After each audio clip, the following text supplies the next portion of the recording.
અને આ તમામ બાબતો તદ્દન ફ્રી છે. આપણે આના માટે 1 રૂપિયો પણ ચાર્જ કરતા નથી. કોઈ પણ વિડીયો બરાબર છે તમે સ્ક્રોલ કરો છો અને તમને કોઈ પણ આડો આવે છે, જો તમને અગત્યનું લાગે છે તો તમારા મિત્રો સુધી શેર કરવાનું રાખો.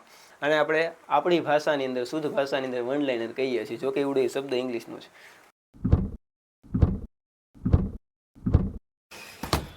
જય ભારત ને જય ગુજરાતમાં મિત્રોને. આજના વિડીયોની અંદર આપણે વાત કરવી છે ધોરણ 10ના વિજ્ઞાનની બ્લુપ્રિન્ટ અને પ્રશ્નપત્રના પરિરૂપની. આજનો વિડીયો આપણે નહીં જોઈએ તો આપણે કેવી કેવી બાબતો મિસ કરશું, કેવી કેવી બાબતો સ્કીપ કરશું. આની આપણે વાત કરીએ તો આપણા શિક્ષણ બોર્ડે જે આપણને બ્લુપ્રિન્ટ આપેલી છે, આ બ્લુપ્રિન્ટ અને પ્રશ્નપત્રનું પરિરૂપ જે આપણને આપેલું છે કે કઈ રીતે આપણે ધોરણ 10ની અંદર બોર્ડની અંદર વિજ્ઞાનનું પેપર જે છે આપણે કઈ રીતના પૂછાવાનું છે, આ 2 બાબતો આપણે મિસ કરવાના છીએ. બરાબર છે. એટલે ધોરણ 10ના કોઈ પણ વિદ્યાર્થીઓ ક્યાંય પણ હોય, આ વિડીયો જો તમારા હાથમાં આવે છે તો આખો વિડીયો છે તે પૂરો જોજો. અને તમારા કોઈ મિત્રો હોય ધોરણ 10ની અંદર, બરાબર છે, તો એને પણ આ વિડીયો જે છે બરાબર છે એ શેર કરજો. કારણ કે આજના વિડીયોની અંદર આપણે ઘણું બધું શીખવાનું છે. આપણને સામાન્ય રીતે 2 વિષય આપણને હાર્ડ લાગતા હોય છે ધોરણ 10ની અંદર, બરાબર છે, એક ગણિત અને એક વિજ્ઞાન. આપણે સામાન્ય રીતે વિદ્યાર્થીઓના માઇન્ડની અંદર આપણી એક જ બાબત હોય કે ભાઈ ગણિત અને વિજ્ઞાનની અંદર જો આપણે કોઈ 2 વિષયની અંદર ફેલ થશું તો એ ગણિત અને વિજ્ઞાનની અંદર હશું, પણ સામાન્ય રીતે એવું નથી. બરાબર. વિજ્ઞાનની અંદર અને ગણિતની અંદર પાસ થવું બહુ જ ઇઝી છે, ખૂબ જ ઇઝી છે. જ્યારે આપણે ધોરણ 10ના ગણિતની બ્લુપ્રિન્ટનો વિડીયો જોયો ત્યારે આપણે ગણિત બાબતની ડિસ્કશન કરી હતી. આજે આપણે વિજ્ઞાનની ડિસ્કશન કરવાની છે. એટલે આપણે ખોટો ટાઈમ ન બગાડતા વિડીયોની શરૂઆત કરીએ. બરાબર છે. તો વિડીયોની શરૂઆતની સ્લાઇડમાં જ, પહેલી જ સ્લાઇડમાં તમે જોઈ શકતા હશો કે આપણે પ્રશ્નપત્રના પરિરૂપની ચર્ચા કરવાની છે. તો અહીંયા આપણને દેખાય છે સેક્શન એ. બરાબર. હવે સેક્શન એની અંદર પ્રશ્ન નંબર 1 થી 24. બરાબર. આપણે વિદ્યાર્થી મિત્રોને સામાન્ય રીતે ખબર છે કે ભાઈ આપણે 1 થી 24 જે છે આપણને હેતુલક્ષી પૂછાવાના છે. આ કુલ ગુણ જે છે સેક્શન એના એ આપણે 24 રહેવાના છે. હવે આ હેતુલક્ષીની અંદર આપણને કેવા કેવા પ્રશ્નો પૂછાય છે. સામાન્ય રીતે ગણિત અને વિજ્ઞાનની અંદર એક તો MCQ જ પૂછાય છે, મલ્ટી ચોઇસ ક્વેશ્ચન, બરાબર છે, જેને આપણે બહુ વિકલ્પ પ્રશ્નો કહીએ છીએ. બીજા MRQ પૂછાય છે કે બ્રેકેટની અંદર 3 વિકલ્પો આપવામાં આવેલા હોય અને આ 3 વિકલ્પોમાંથી સાચો વિકલ્પ જે છે એ આપણે પસંદ કરી અને લખવાનો હોય છે. નેક્સ્ટ તો કે ટ્રુ ફોલ્સ હોય છે, ખરા ખોટા પૂછાય છે. નેક્સ્ટ તો કે ખાલી જગ્યા પૂછાય છે. અને નેક્સ્ટ જોવા જઈએ, બરાબર છે, તો વન લાઇનર હોય છે. બરાબર. હવે સામાન્ય રીતે આ 5 જ પ્રકારના પ્રશ્નો નથી, આના સિવાયના પણ ઘણા બધા પ્રશ્નો છે. પણ આપણે લાસ્ટ જે બરાબર છે પ્રીવિયસ જે પણ આપણે એક્ઝામ લેવાની, આપણે ધોરણ 10ની અંદર NCERTનો કોર્સ આવ્યો ત્યારબાદ, બરાબર, તમામની અંદર આપણે આ 5 જ પ્રકારના પ્રશ્નો જે છે આપણે ગણિત અને વિજ્ઞાનની અંદર પૂછાણા છે. બરાબર. એટલે આપણે એવી આશા રાખીએ કે ફેબ્રુઆરી મહિનાની અંદર જે તમારી એક્ઝામ હેલ્ડ થવાની છે 2026ની અંદર, બરાબર, આની ડેટ પણ આવી ગઈ છે. જો આ ડેટ તમને ન ખબર હોય અથવા તો આખા ટાઈમ ટેબલની તમને ન ખબર, જો કે ટાઈમ ટેબલ એટલે વિષયવાર ટાઈમ ટેબલ નથી આવ્યું, બરાબર છે, જો આપને ખબર ન હોય તો આપણે એના વિશે પણ એક સ્પેશિયલ વિડીયો બનાવશું. જો તમારે વિડીયો જોતો હોય, બરાબર, તો કમેન્ટ બોક્સની અંદર એક નાની એવી કમેન્ટ મૂકી દેજો. બરાબર. આપણે શરૂઆત કરીએ તો બરાબર છે પ્રશ્ન જે છે આપણે 1 થી 24ની અંદર હવે આપણે કેવા કેવા પ્રકારના પ્રશ્નો પૂછાય છે. બરાબર. તો આપણે આગળ વધીએ તો છે પ્રશ્ન નંબર 1 થી 7. બરાબર. કેવા પ્રશ્નો હશે તો કે નીચે આપેલા વિધાનો માટે તેમની નીચે આપેલા વિકલ્પોમાંથી સાચો વિકલ્પ પસંદ કરી અને લખવાનો છે. આનો મતલબ એવો છે કે અહીંયા વિકલ્પો આપવામાં આવેલા છે, આમાંથી આપણે સાચો વિકલ્પ પસંદ કરવાનો છે. અને વિકલ્પ આપણે ખબર છે, વિકલ્પ આવે એટલે બહુ વિકલ્પ, ને બહુ વિકલ્પ એટલે MCQ જ. બરાબર છે. અહીંયા આપણે 7 માર્કના કુલ 7 ગુણના MCQ જ આપણે પ્રશ્ન નંબર 1 થી લઈ અને 7 સુધીમાં પૂછાવાના છે. બરાબર. એટલે ખાસ કાળજી લેશું વર્ગખંડની અંદર. બરાબર છે. આપણે કોઈ પણ કોચિંગ ક્લાસની અંદર, ટ્યુશન ક્લાસની અંદર જ્યારે આપણે ભણવા જતા હોય ત્યારે પણ આપણે ટેક્સ્ટ બુકનું અધ્યયન કાર્ય ચાલુ હોય, બરાબર છે, ત્યારે આપણે વિકલ્પની અંદર આપણે કેવા કેવા વાક્યો જે છે આપણે પૂછાઈ શકે એવા છે અથવા તો ઇમ્પોર્ટન્ટ છે, આવી તમામ બાબતો છે આપણે ભેગા કરતા જશું. બરાબર. આ તમામ બાબતો જેટલી અગત્યની છે મિત્રો, આનું એક પોટલું બાંધી લેજો. આ પોટલું જે છે ને આ તમારું રોકાણ છે. બરાબર છે. માર્ચ મહિનાની અંદર જ્યારે બોર્ડની એક્ઝામ આપતા હશો અથવા તો ફર્સ્ટ ટર્મ કે સેકન્ડ ટર્મ એક્ઝામ આપતા હશો, બરાબર, ત્યારે આવડો પોટલું છે તમને ખૂબ જ ઉપયોગી થવાનું છે. બરાબર. એટલે જેટલું પણ અગત્યનું જ્યાંથી પણ મળે, બરાબર છે, આ તમામ બાબતો છે તે ભેગી કરતી જવાની. બરાબર. અને મજાની વાત એ છે કે આ અગત્યનું જે આપણે કહીએ છીએ ને આનું જ ઇંગ્લિશ ઇમ્પોર્ટન્ટ થાય છે. અને IMP જે છે ને એ આ જ ઇમ્પોર્ટન્ટનું શોર્ટ ફોર્મ છે. બરાબર છે. એટલે તમામ બાબતો જે તમને અગત્યની લાગે છે ને, આપણે તમામ બાબતો IMP છે. બરાબર.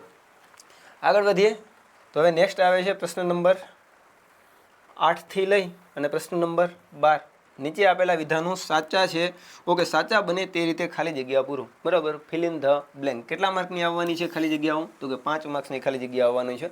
આપણે સેક્શન એની જ વાત કરીએ. સેક્શન એનો આ બીજો પ્રશ્ન છે. પહેલો પ્રશ્ન MCQ ટાઈપનો હતો, બીજો પ્રશ્ન છે તે ખાલી જગ્યા ટાઈપનો છે. બરાબર, ઓકે. આગળ વધીએ તો નેક્સ્ટ આવે છે પ્રશ્ન નંબર 13 થી લઈ અને પ્રશ્ન નંબર 16. નીચે આપેલા વિધાનો સાચા છે કે ખોટા? આપણે ગણિતના વિડીયોની અંદર અથવા તો આગળના એક વિડીયોની અંદર આપણે બરાબર ચર્ચા કરેલી હતી કે અહીંયા આપણે સાચા ખોટી કરવાની છે. આઈ થિંક ઇંગ્લિશના વિડીયોની અંદર ચર્ચા કરી હતી. બરાબર, ગણિતના અને ઇંગ્લિશના તમામ બ્લુ પ્રિન્ટના વિડીયોઝ મુકાઈ ગયા છે.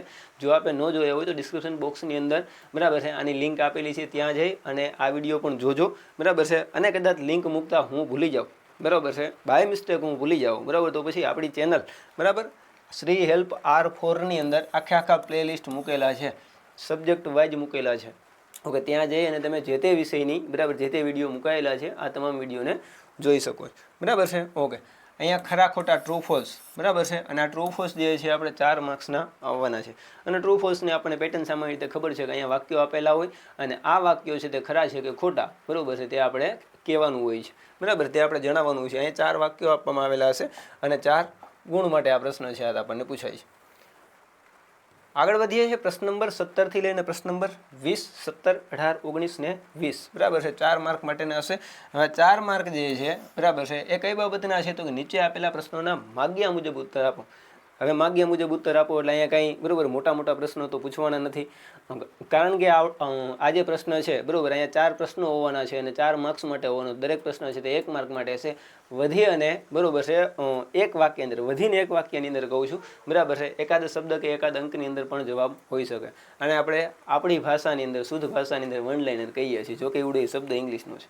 બરાબર, આગળ વધીએ. આપણે વાત કરી પ્રશ્ન નંબર 17 થી 20. બરાબર, હવે સેક્શન એની અંદર લાસ્ટ બટ નોટ લિસ્ટ બરાબર પ્રશ્ન નંબર 21 થી લઈ અને 24 જોડકા જોડો. બરાબર, મેચ ધ પેર. હવે આ મેચ ધ પેર જે છે એ પણ આપણને 4 માર્કની પૂછાય છે. 4 માર્કના જોડકાઓ છે એ આપણને પૂછાય છે.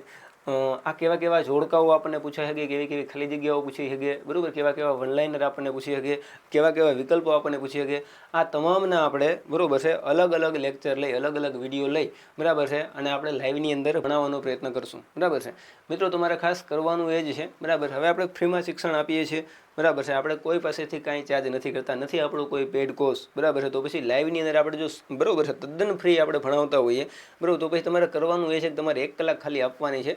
અને બરાબર 1 કલાક ખાલી આપવાની છે, એ પણ બરાબર છે તમારા માટે, તમારે શીખવા માટે આપવાની છે. બરાબર, આપણી ગણતરી એવી છે કે ભાઈ ગુજરાતના છેવાડાના ગામો સુધી આપણી ચેનલ પહોંચે.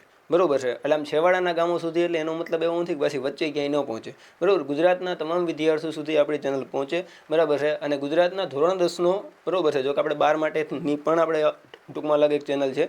બરાબર છે, ધોરણ KG થી લઈને ધોરણ 12નો કોઈ પણ વિદ્યાર્થી જે છે બરાબર છે એ આપણી ચેનલનો લાભ લઈ શકે એવી આપણી ગણતરી છે, એવી આપણી ઈચ્છા છે, એવો આપણો મોટિવ છે. બરાબર છે, એટલે કોઈ પણ વિડીયો બરાબર છે તમે સ્ક્રોલ કરો છો અને તમને કોઈ પણ આડો આવે છે, જો તમને અગત્યનું લાગે છે તો તમારા મિત્રો સુધી શેર કરવાનું રાખો. બરાબર, આગળ વધીએ. આપણે વાત કરી હતી સેક્શન એની, હવે આપણે વાત કરવાની છે સેક્શન B. બરાબર છે, હવે આપણે સેક્શન એની અંદર સામાન્ય જોયું, જે આપણે પેલા 5 પ્રકારના પ્રશ્નોની ચર્ચા કરી હતી. આ જે પ્રશ્નો અહીંયા આવે છે, નવા પ્રશ્નો આવતા નથી. MCQ હશે, વન લાઇનર હશે, ખાલી જગ્યા હશે, જોડકા હશે. બરાબર, આના સિવાય બીજું કંઈ આવતું નથી.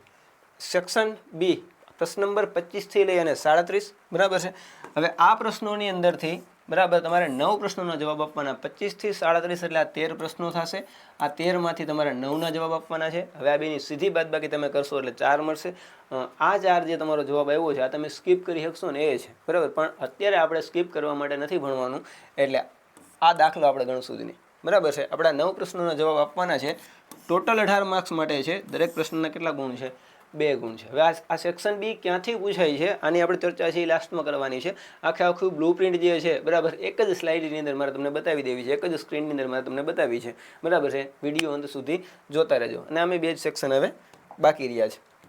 આગળ વધીએ તો હવે સેક્શન C ની અંદર આપણને કેવું પૂછાય છે તો કે સેક્શન C ની અંદર પ્રશ્ન નંબર 38 થી લઈને 46 સુધી હશે. ટોટલ 9 માંથી આપણે 6 પ્રશ્નોના જવાબ આપવાના છે. ટોટલ 18 માર્ક્સ માટે. પ્રત્યેકના કેટલા ગુણ છે તો કે 3 માર્ક્સ. બરાબર, 6 પ્રશ્ન 3 માર્ક્સ માટે અને ટોટલ 18. બરાબર, આ આપણે સેક્શન C ની વાત કરી. આગળ જોઈએ સેક્શન ડી આપણને કઈ રીતના પૂછાય તો સેક્શન ડી છે આપણે પ્રશ્ન નંબર 47 લઈને 54 બરાબર છે 47, 48, 49, 50, 51, 52, 53 ને 54 8 પ્રશ્ન હશે અને આ 8માંથી આપણે કોઈ પણ 5 લખવાના છે અને આ 5 એ 5 4 માર્ક્સના છે. ટોટલ 20 માર્ક્સ થાય છે. સેક્શન ડી છે તે ખૂબ જ અગત્યનો છે. સેક્શન ડીની અંદર પૂરેપૂરા માર્ક્સ લેવા માટે બરાબર છે તમારે કેવા કેવા ચેપ્ટર્સને વધારે વેટેજ આપવું, કેવા કેવા ચેપ્ટરની અંદરથી આપણને હાર્ડ પ્રશ્નો પૂછાય છે બરાબર, ત્યાં આપણે ઓછું ધ્યાન આપવું. ધ્યાન ન આપવો એવો શબ્દ નથી વાપરતો બરાબર, પણ ઓછો વેટેજ આપવો આ આપણે આખું વર્ષ શીખવાનું છે બરાબર, એટલે ખાસ કાળજી લેજો. હવે જેની તમે ક્યારની ઇંતજારી કરતા હતા એ આ આપણી બ્લુ પ્રિન્ટ બરાબર છે. આપણે 1 બાય 1 ચેપ્ટર વાઇઝ જોશું અને સેક્શન વાઇઝ જોશું કે કયા યુનિટમાંથી આપણને કયા કયા સેક્શનની અંદર કેવા કેવા પ્રશ્નો છે તે પૂછાય છે. લાસ્ટમાં હું તમને ટાઈમ આપીશ બરાબર છે. હું એવું લાગે તો આમ છેટો હોયો જઈશ બરાબર, તમે સ્ક્રીનશોટ લઈ લેજો અથવા તો જો તમારે આને પીડીએફ સ્વરૂપે આખી બ્લુ પ્રિન્ટ જોતી હોય બરાબર, ઘણા બધાને એવું થશે કે આપણે તમારી તૈયાર કરેલી નહીં બોર્ડની બ્લુ પ્રિન્ટ જોઈએ છે બરાબર છે. કંઈ વાંધો નહીં, તો પણ આપણા નીચે ડિસ્ક્રિપ્શન બોક્સની અંદર આપણા વોટ્સએપ નંબર આપેલા છે, ત્યાં જરાક મેસેજ કરી દેજો, જરાક કહેજો કે ભાઈ પીડીએફ જોઈએ છે. પીડીએફ તમને ફ્રીમાં મળી જશે બરાબર. અને તે ઉપરાંત ત્યાં વોટ્સએપનું આપણું એક ગ્રુપની પણ લિંક આપેલી છે અથવા ચેનલની પણ લિંક આપેલી છે, ટેલિગ્રામના ચેનલની પણ લિંક આપેલી છે. ત્યાં જઈ અને તમે આપણા બરાબર જે તે ચેનલની અંદર પણ જોડાઈ શકો છો. અને આ તમામ બાબતો તદ્દન ફ્રી છે.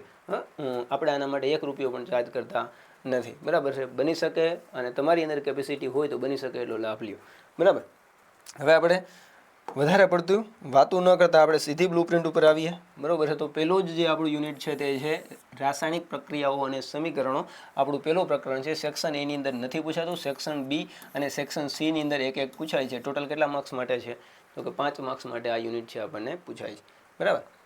આગળ વધીએ તો બીજું યુનિટ એસિડ, બેઝ અને ક્ષાર બરાબર, ખૂબ જ અગત્યનું ચેપ્ટર છે કારણ કે સેક્શન ડીની અંદર બરાબર છે અહીંયા 2 પ્રશ્નો પૂછાય છે. સેક્શન એમાં બે હેતુલક્ષી હશે, પછી આ હેતુલક્ષી જોડકા હોઈ શકે, આ હેતુલક્ષી એમસીક્યુ હોઈ શકે, આ હેતુલક્ષી ખરા ખોટા હોઈ શકે, કોઈ પણ હોઈ શકે, 2 હોવાના બરાબર. અને સેક્શન ડીની અંદર પણ 2 આવે છે. ટોટલ 10 માર્ક છે. આ યુનિટને આપણે વેઇટેજ વાળું કહી શકીએ બરાબર, વેઇટેજ વાળો યુનિટ છે. અને આ યુનિટની અંદરથી સેક્શન ડીના 2 પ્રશ્નો પૂછાય છે બરાબર છે. હવે જો આ યુનિટ આપણે કરી લઈએ છીએ બરાબર, તો લગભગ આપણું 40% જેવું આપણું કામ છે સેક્શન ડીનું છે એ પૂરું થઈ જાય છે બરાબર. આગળ વધીએ તો છે પ્રકરણ નંબર 3 ધાતુઓ અને અધાતુઓ. સેક્શન એની અંદર આવે છે, સેક્શન બીની અંદર આવે છે, સેક્શન બરાબર સેક્શન સીની અંદર આવે છે. હવે કણે કેટલા આવે છે ને આ અગત્યનું નથી કારણ કે એક પ્રશ્ન પૂછાય તોય તમારે કોઈ પણ પ્રકરણના બરાબર તમામ જે તે સેક્શનના પ્રશ્નો કરવા જોશે. અહીંયા દાખલા તરીકે સીની અંદર અહીંયા કોઈ એક પ્રશ્ન પૂછાવાનો હોત બરાબર, તોય તમારે પ્રકરણ 3ના તમામ સેક્શન સીને લગતા તમામ પ્રશ્નો કરવા પડે.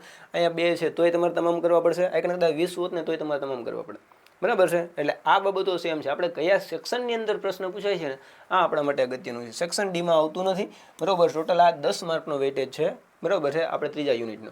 નેક્સ્ટ કાર્બન અને તેના સંયોજકો બરાબર, પ્રકરણ નંબર 4 છે. સેક્શન એમાં આવે છે, બીમાં નથી, સીમાં નથી, સેક્શન ડીની અંદર 1 આવે છે અને ટોટલ 6 માર્ક્સ માટેનો આ યુનિટ છે. નેક્સ્ટ આવે છે જૈવિક ક્રિયાઓ, અગત્યનું ચેપ્ટર છે. સેક્શન એમાં 2 પૂછાય છે, સેક્શન બીમાં 2 પૂછાય, સેક્શન સીમાં નથી ને સેક્શન ડીમાં 2 પ્રશ્નો પૂછાય બરાબર. આ પ્રકરણ પણ વેટેજ વાળું છે. આના ટોટલ 14 માર્ક્સ છે બરાબર છે. એટલે આ જૈવિક ક્રિયાઓ છે, એસિડ, બેઝ અને ક્ષાર છે બરાબર છે. હજી પણ આગળ 1-2 યુનિટ આવે છે. આવા ખાલી 4 થી 5 યુનિટ કરી લ્યો ને બરાબર તોય ફેલ થવાનો પ્રશ્ન નથી આવતો. મને એ ખબર નથી પડતી કે વિદ્યાર્થીઓ જે છે ગણિત અને વિજ્ઞાનથી ડરે છે શા માટે બરાબર છે. ડરવાનું એ કંઈ છે જ નહીં બરાબર છે. ખૂબ જ ઇઝી સબ્જેક્ટ છે, ખૂબ જ ઇઝી વિષય છે બરાબર. તમે આને જેટલા અઘરા બનાવશો ને એટલા જ અઘરા બનશે અને તમે એને જેટલા હેલા બનાવશો એટલા જ હેલા બનશે બરાબર. એટલે ખોટા મોઢે ન ચડાવો બરાબર છે, કારણ કે આપણે એની તૈયારી કરવી પડે. આપણે કોઈ પણ વિષયને ઇઝી કરવા માટે આપણે એની તૈયારી કરવી પડે, એટલે ખાસ કાળજી લેજો. પ્રકરણ નંબર 6 છે નિયંત્રણ અને સંકલન. સેક્શન એમાં 3 પૂછાય છે, સેક્શન બીમાં નથી, સેક્શન સીમાં 1 પૂછાય છે, ડીમાં નથી. ટોટલ 6 માર્કનું વેટેજ છે બરાબર. પ્રકરણ નંબર 7 છે સજીવો કેવી રીતે પ્રજનન કરે છે. સેક્શન એમાં નથી પૂછાતું, બીમાં 2 છે ને સીમાં 2 છે, ડીમાં એકય નથી. 10 માર્કનું યુનિટ છે બરાબર. 8મું જોઈએ આનુવંશિકતા બરાબર. આનુવંશિકતાની અંદર તમે જોઈ શકશો સેક્શન એની અંદર 1 જ છે બરાબર છે. બાકી તમે આગળ ઉપર જોશો તો રણ વિસ્તાર છે બરાબર. હવે રણ વિસ્તાર એટલે કે ભાઈ એક પણ પ્રશ્ન છે તે પૂછવામાં નથી આવતો, એક પણ સેક્શનની અંદર એક પણ પ્રશ્ન છે એ પૂછવામાં નથી આવતો, એટલે કંઈ નથી એટલે રણ વિસ્તાર બરાબર છે. અને આવડું જરા કાઠિયાવાડી બરાબર ટેસ્ટ તમને થોડોક દેખાતો હશે. આની અંદરથી 3 પ્રશ્ન બીજા કોઈ સેક્શનની અંદર કાંઈ આવતા નથી. ટોટલ 3 માર્કનું વેટેજ છે. આગળ વધીએ તો પ્રકરણ નંબર 9 છે પ્રકાશ પરાવર્તન અને વક્રીભવન. સેક્શન એમાં 2 પૂછાય છે, બીમાં નથી. સેક્શન સી ની અંદર 2 પ્રશ્નો આવે છે, બરાબર. અને ટોટલ 8 માર્કનું વેટેજ છે. આ આખા યુનિટનું 8 માર્કનું વેટેજ છે. આગળ જોઈએ પ્રકરણ નંબર 10 છે માનવ આંખ અને તેની રંગબેરંગી દુનિયા. સેક્શન એ ની અંદર 1 છે, સેક્શન બી ની અંદર 2 છે, સીમાં નથી, સેક્શન ડી ની અંદર 1 છે. ટોટલ 9 માર્ક્સ માટે આ યુનિટ છે, આપણને પૂછાય છે. આ પણ અગત્યનું યુનિટ છે, બરાબર. આગળ જોઈએ, બરાબર છે. અગત્યનું ઇન્ટરેસ્ટિંગ યુનિટ હું કહીશ, બરાબર છે. વિદ્યુત. સેક્શન એમાં 3 પૂછાય, સેક્શન બીમાં 2 પૂછાય છે, સેક્શન સીમાં 1 આવે છે, ડીમાં નથી. અને ટોટલ 10 માર્ક માટેનો યુનિટ છે.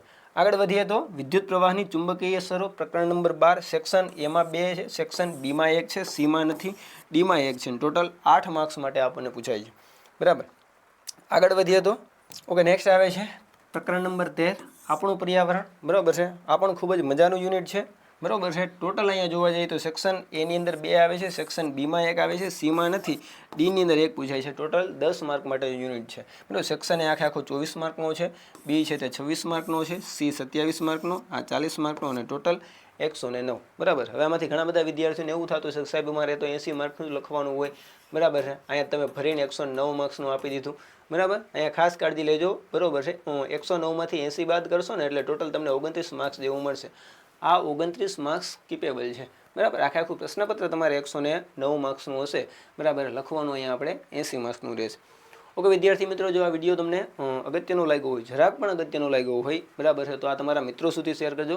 લાઇક અને કમેન્ટ કરવી એ તમારો વિષય છે, બરાબર છે. હું નથી કહેતો, હા, પણ તમારે કોઈ પણ જાતની કાંઈ પણ ક્વેરી હોય તો નીચે કમેન્ટ બોક્સની અંદર કમેન્ટ કરજો. અને ખાસ, બરાબર છે, તમારા મિત્રો સુધી શેર કરવાનું હજી પણ એકવાર કહું છું. ઓકે, નમસ્કાર અને થેન્ક યુ.